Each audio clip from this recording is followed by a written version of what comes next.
Aumenta a ocupação de escolas em São Paulo e estudantes são presos ao invadir diretoria. Ministério da Saúde confirma 739 casos suspeitos de microcefalia em bebês.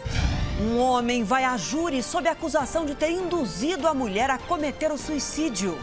Lava Jato prende pecuarista amigo de Lula e vai investigar contratos do BNDES. Conselho de Ética da Câmara mantém o relator e impõe a primeira derrota a Eduardo Cunha. A comunidade do Rio de Janeiro que foi destruída para dar lugar a obras de empreiteiras envolvidas na Lava Jato. Olá, boa noite para você. O número de casos de microcefalia no Brasil quase dobrou nos últimos dias. O Ministério da Saúde confirmou hoje que 739 bebês nasceram com a doença e a causa mais provável desse surto é mesmo o Zika vírus. Pela primeira vez foi registrado um caso fora do Nordeste, no estado de Goiás. E o governo alerta: o problema deve se estender para o resto do país. Em 9 estados brasileiros, esse inseto é suspeito de causar uma epidemia de microcefalia, doença que prejudica a formação do cérebro de bebês ainda na barriga das mães. Hoje, o Ministério da Saúde divulgou um número preocupante. São 738 casos no Nordeste e um em Goiás, 85% a mais que na semana passada. O Zika vírus é apontado como responsável por esse problema de saúde pública. Nós temos um problema de dimensões muito grandes e que não são só números, são seres humanos. Na maioria dos casos, quem pega o Zika não desenvolve sintomas. Mas quando a doença se manifesta, aparecem geralmente manchas vermelhas na pele, dor de cabeça, febre branda e dor nas articulações. É agora, nos meses mais quentes e chuvosos do ano, que o mosquito transmissor da doença, o Aedes aegypti, se reproduz em grande quantidade. Por isso, os especialistas acreditam que, em questão de meses, o surto de Zika vírus deve atingir várias partes do país. Não ficará restrito ao Nordeste. Se é um vírus que está causando a microcefalia e esse vírus está espalhado por outros estados do Brasil, ele vai causar em todos os outros estados.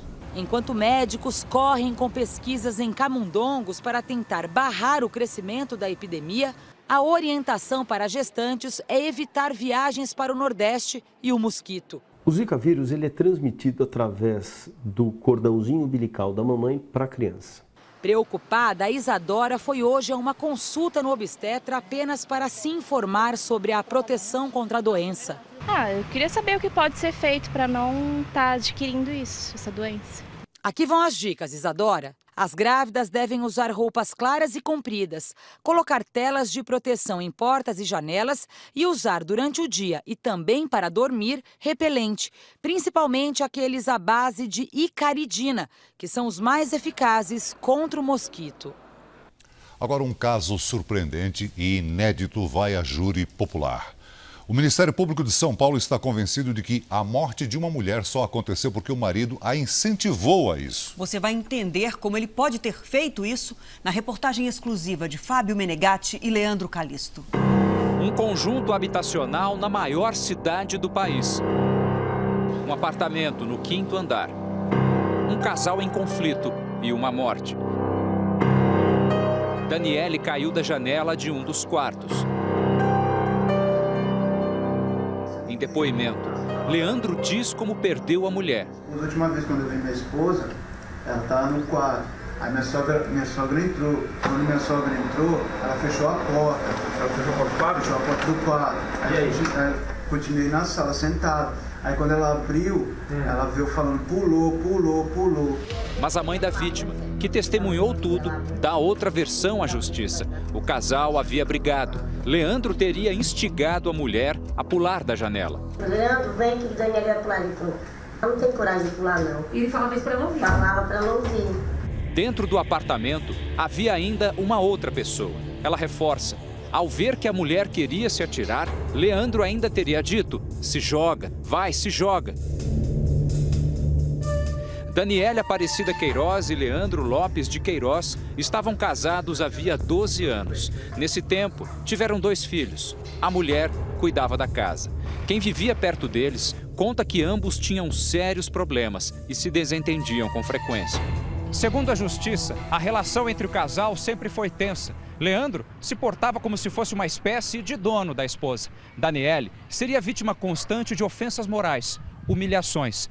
O Ministério Público de São Paulo está convencido de que a morte de Daniele só aconteceu porque o marido a incentivou a isso. Ele diz, pula, pode pular, você é feia, se eu não ficar com você, ninguém vai querer você. Aí ela, muito triste, né, porque foi ofendida na condição de mulher, ela estava com autoestima baixa, estava triste sendo ofendida pela pessoa que ela amava. Aí ela pergunta de novo para ele, né? Fala, você acha tudo isso de mim? Acho, pode pular. Leandro assume que não tinha uma boa relação com a mulher, mas nega ter colaborado para a morte dela. Eu casado com ela há mais de 10 anos. Você nunca falou isso para ela? Eu não ia fazer isso com a mãe dos meus filhos. Não é o que a justiça entendeu. A denúncia oferecida pela promotoria foi aceita. No começo do ano que vem, Leandro vai a júri popular. Com 21 anos de experiência, o promotor afirma que nunca viu uma situação como essa.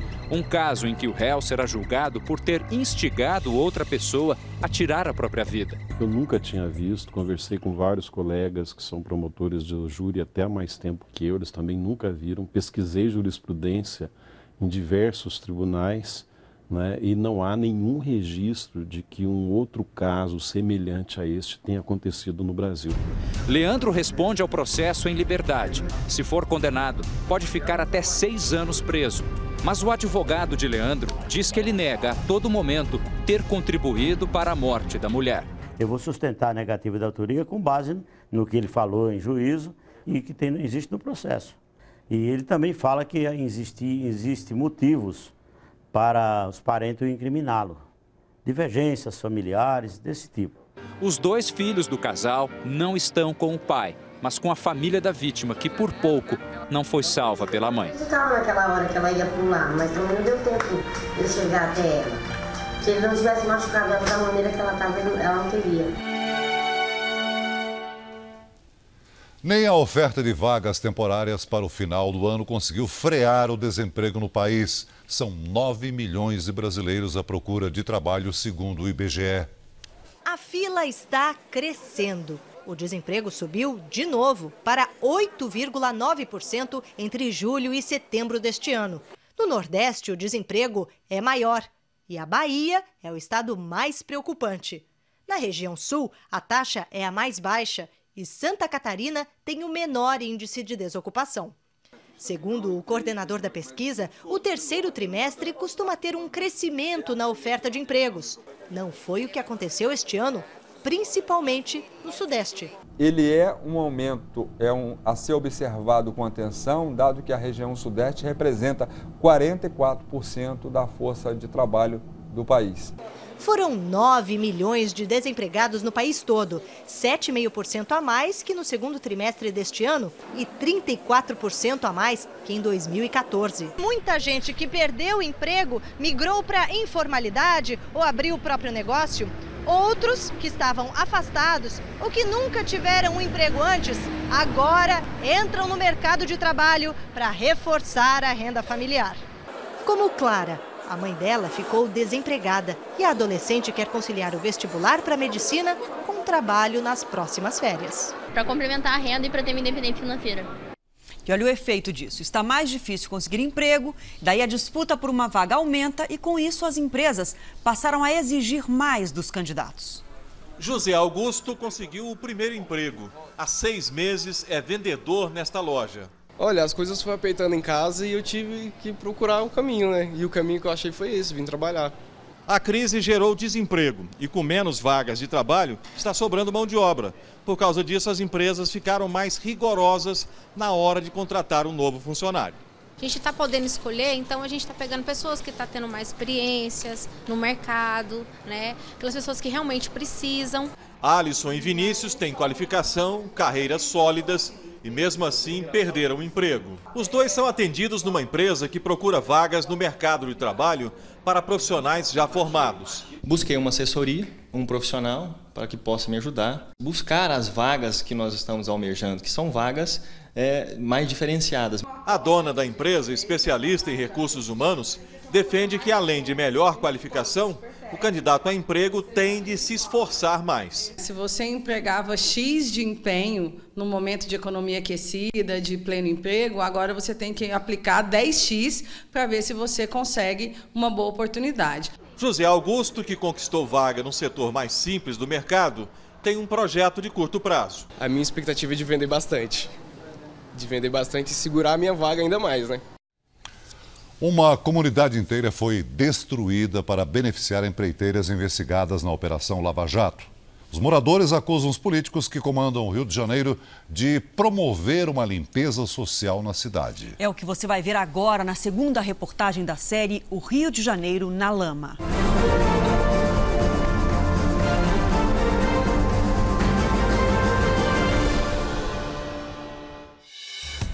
O trator põe abaixo o que já foi uma comunidade. A vila de pescadores de quase meio século está a caminho da extinção. Mas olha só a vista. Quem tem uma vista privilegiada dessa não é pra pobre, né? A Prefeitura do Rio decidiu demolir tudo para fazer o Parque Olímpico, que está sendo construído onde ficava o autódromo de Jacarepaguá. O que os cariocas não sabem é que por trás do projeto está um negócio obscuro. A prefeitura fez uma parceria com 3 empreiteiras que depois dos jogos vão encher os cofres de dinheiro.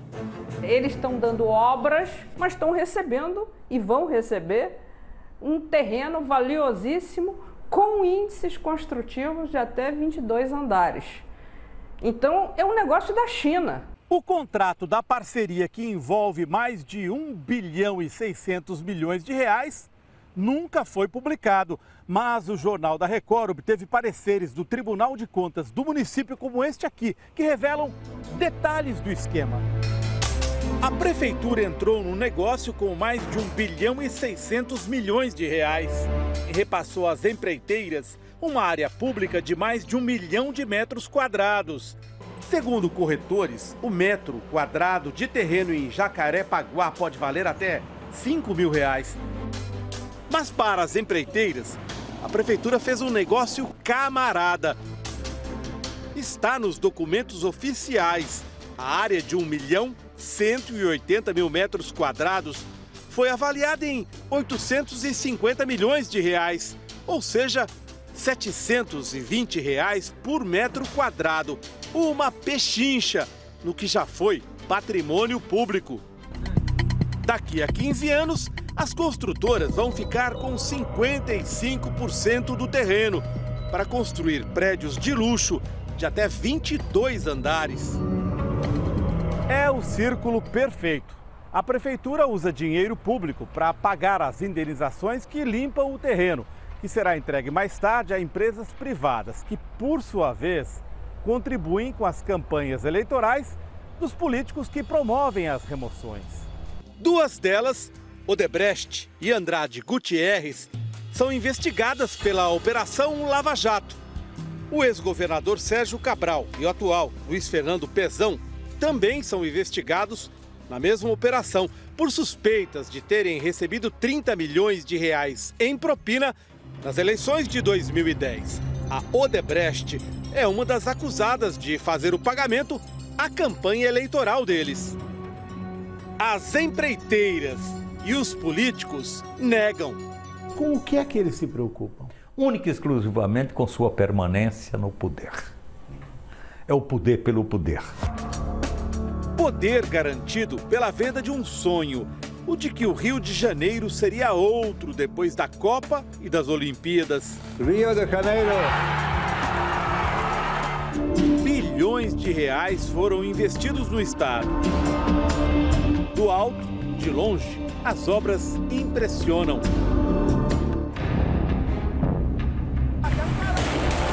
Mas quem coloca os pés no chão logo vê que a realidade é outra. Nos hospitais, nos morros. Para os cariocas que viram suas casas demolidas nos últimos meses, parece mesmo uma guerra. Esta era a Vila Autódromo, na zona oeste do Rio. Surgiu como reduto de pescadores ao lado da lagoa de Jacarepaguá. Tudo mudou quando a vizinhança foi escolhida para a construção do Parque Olímpico. Você já entendeu por que querem que você saia? Porque eu sou o patinho feio da lagoa. E eles querem deixar isso aqui bonito para os novos moradores que virão. Os moradores da Vila Autódromo tinham títulos de posse dados pelo governo estadual há mais de 20 anos. Mesmo sabendo que este pedaço de terra está fora do Parque Olímpico, a prefeitura decidiu acabar com a vila. Agora, um lugar que sempre foi abandonado pelo poder público terá tudo do bom e do melhor. Então, enquanto nós temos parcela expressiva da região metropolitana destituída de esgotos, penando pela falta de transporte, maciços investimentos públicos são feitos para dotar de infraestrutura de transporte, de esgoto, de abastecimento de água, de luz e tudo mais, áreas hoje vazias, à espera justamente da dotação dessa estrutura que possibilita o seu processo de valorização. A tática da prefeitura é negociar um a um. Com isso, fica cada vez mais difícil resistir vivendo em meio aos escombros das casas dos antigos vizinhos. Maria da Penha está entre os que resistem. Eu, particularmente, acho um absurdo ter que sair da minha moradia, da minha residência, onde eu moro há 22 anos, e por causa do novo morador que vai vir. Nós podemos ser vizinhos numa boa, né? Por que não? Semanas depois, a resistência custou caro.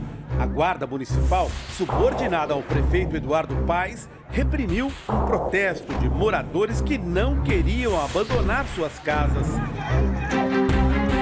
É uma remoção, digamos aí, nesse caso, eivada de preconceitos de classe e de raça, porque, como estão previstos empreendimentos de classe média alta e hotéis de luxo, eles querem tirar os pobres da sua vizinhança.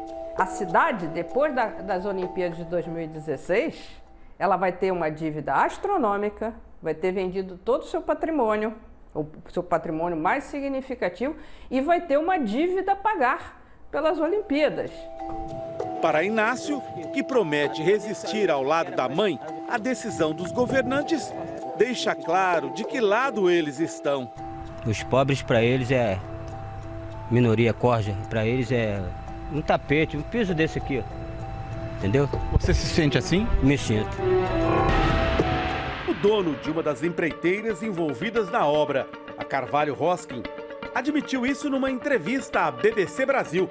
Ele disse que a região onde está a Vila Olímpica e a área onde hoje fica o que sobrou da Vila Autódromo serão destinadas mesmo aos mais ricos. Você está fedendo. O que eu vou fazer? Vou ficar perto de você? Eu não. Vou procurar outro lugar para ficar. Ele respondeu. Como diz um morador daquela região que eu ouvi, sempre me impressionou muito essa fala, ele diz: eles nos adoram como garagistas, empregadas, lavadeiras, arrumadeiras, cozinheiras, babás, porteiros. Para isso eles acham bom que a gente exista, mas não querem ser nossos vizinhos. O impacto das obras vai muito além da Vila Autódromo. No trajeto por onde vai passar um corredor de ônibus que leva ao Parque Olímpico, Dona Claudete descobriu que o sonho da vida dela vai literalmente ficar pela metade. Você pode mostrar onde que passaria aqui na sua casa? Diz que é aqui, essa parte aqui que começamos a fazer aqui, que vai sair essa parte aqui todinha da gente. Mas logo agora que você está fazendo a casa? É, começamos a fazer a casa. Depois de 30 e tantos anos? 33 anos. Ao todo, 80 mil cariocas foram removidos de suas casas. Eles vão se lembrar da Copa e das Olimpíadas como uma disputa desigual. onde sempre vence o poder do dinheiro. O consórcio Rio Mais e a empresa olímpica municipal, responsáveis pelas obras das Olimpíadas de 2016, informaram que somente a Prefeitura do Rio de Janeiro poderia se manifestar sobre as denúncias.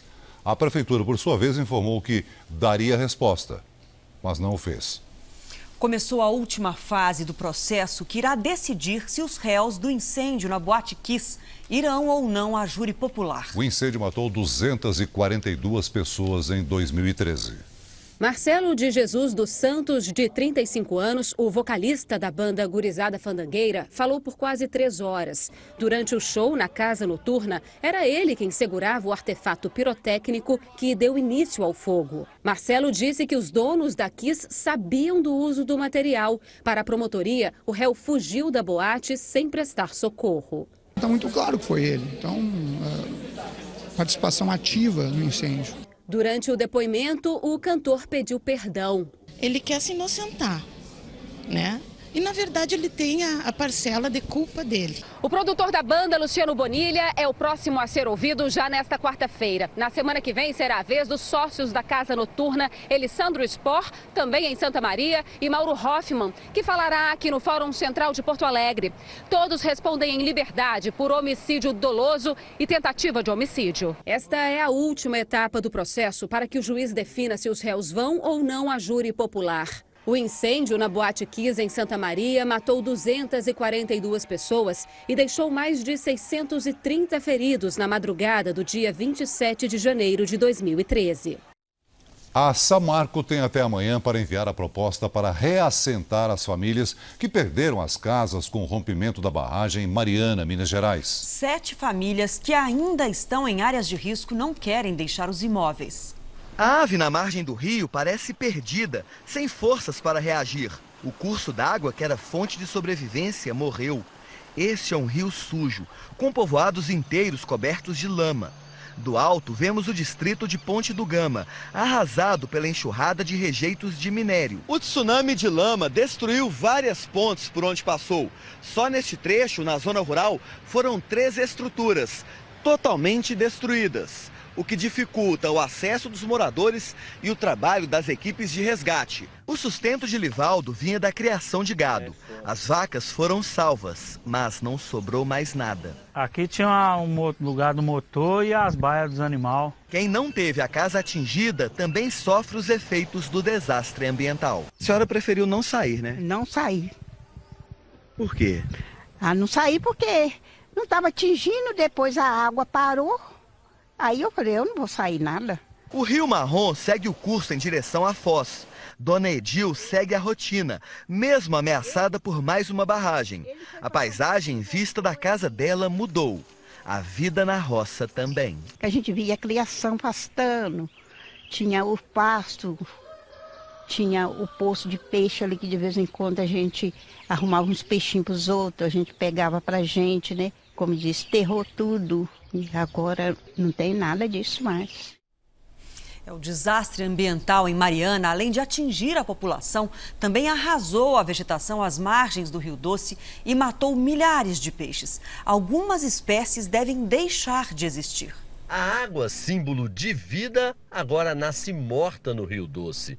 A mais importante bacia hidrográfica incluída no sudeste do país, que era quase cristalina, ficou marrom. O acidente em Mariana contaminou cerca de 500 dos 853 quilômetros do leito. Em segundos, a avalanche de lama virou pelo avesso, o que a natureza levou milhares de anos para construir, como no distrito de Paracatu de Baixo. A lama chegou à comunidade por volta de 9 da noite e a 8 km por hora. O problema não foi nem a velocidade, mas a intensidade. Denso e gigantesco, o barro foi transformando um cenário que antes era natural. Esta pedra, por exemplo, com mais de 3 metros de altura e muitas toneladas, que ninguém sabe de onde saiu, veio parar na beira do rio. As margens viraram cemitérios de peixes. Milhares apareceram boiando depois que o tsunami de lama passou. O barro blindou a entrada de luz na água e a escuridão fez o oxigênio acabar. Segundo esta bióloga, O Rio Doce era a casa de 80 espécies de peixes, como surubim, andirá e piau vermelho. Tem espécie ali que provavelmente você não vai ver mais, que acabou.